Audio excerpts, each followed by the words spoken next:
Alright guys, today I got here a Kryptonite padlock. It's based kind of off the 930. It has spool pins, top pins, and probably serrated key pins, but I don't know because I stripped out the screw when I was trying to take it apart.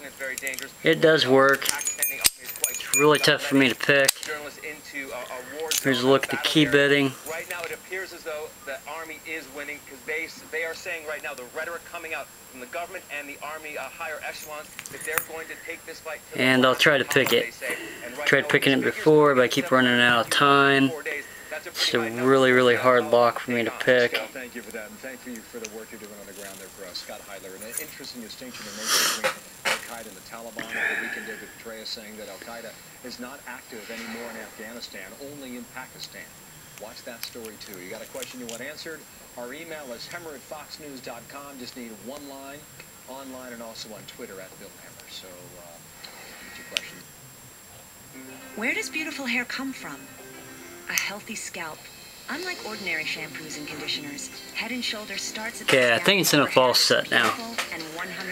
And what makes this lock so difficult for me, I guess, is the number 6 pin.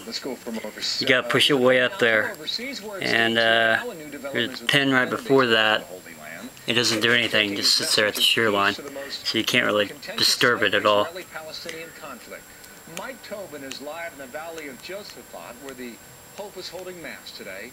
Mike, the Pope says he wanted a pilgrimage on this trip. Is the trip unfolding that way? Well, no, the Pope is coming under a lot of criticism. A lot of that criticism for what he said or didn't say yesterday at Yad Vashem, the Holocaust Memorial. What he didn't do was offer an apology for what Jewish leaders call indifference or inaction on the part of the Catholic Church when the reality of the horrors of Nazi Germany became known to leaders within the Church. He was also criticized for mentioning that millions of Jews died during the Holocaust and not specifically mentioning that 6 million Jews died. And Jewish religious leaders have criticized the context of his speech because he chose the word that 6 million Jews were killed rather than saying that 6 million Jews were murdered. Now, the Vatican did respond saying that these issues have been addressed before, and the Pope simply can't mention everything in every speech, Bill. In the meantime, that tour continues, the pilgrimage of sorts, and that we have described here. Mike, there are a number of holy sites near that Mass site. Can you show us any? It really is remarkable. The place where the Pope is getting ready to give his tour right now, I'll step out of the shot so you can see.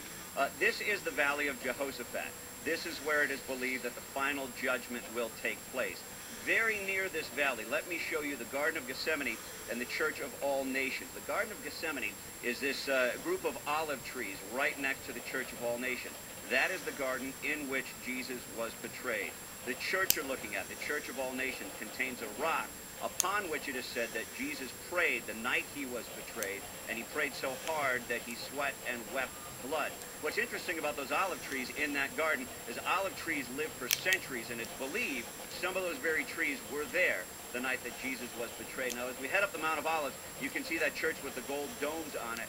That is the Church of Mary Magdalene. You can see it's Russian Orthodox, those onion-shaped domes on the top. And continuing up to the very top of the Mount of Olives, you can see that massive cemetery there.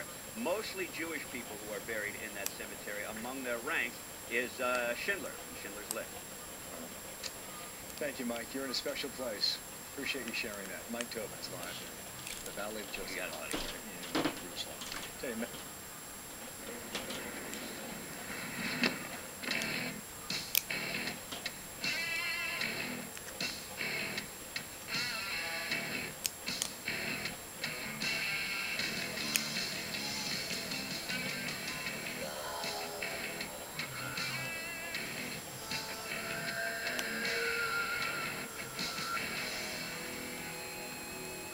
We are Intel, sponsors of tomorrow. Out of Afghanistan, there's significant news this week to talk about. There's an ongoing dispute over what happened during a May 4th raid in that country. The Taliban saying the U.S. is responsible for killing more than 100 civilians. The U.S. military is saying something very different. Here is what Secretary of State Hillary Clinton said about it 2 days after it happened, May 6th. I wish to express my personal regret and certainly the sympathy of our administration on the loss of civilian life in Afghanistan. We deeply regret it.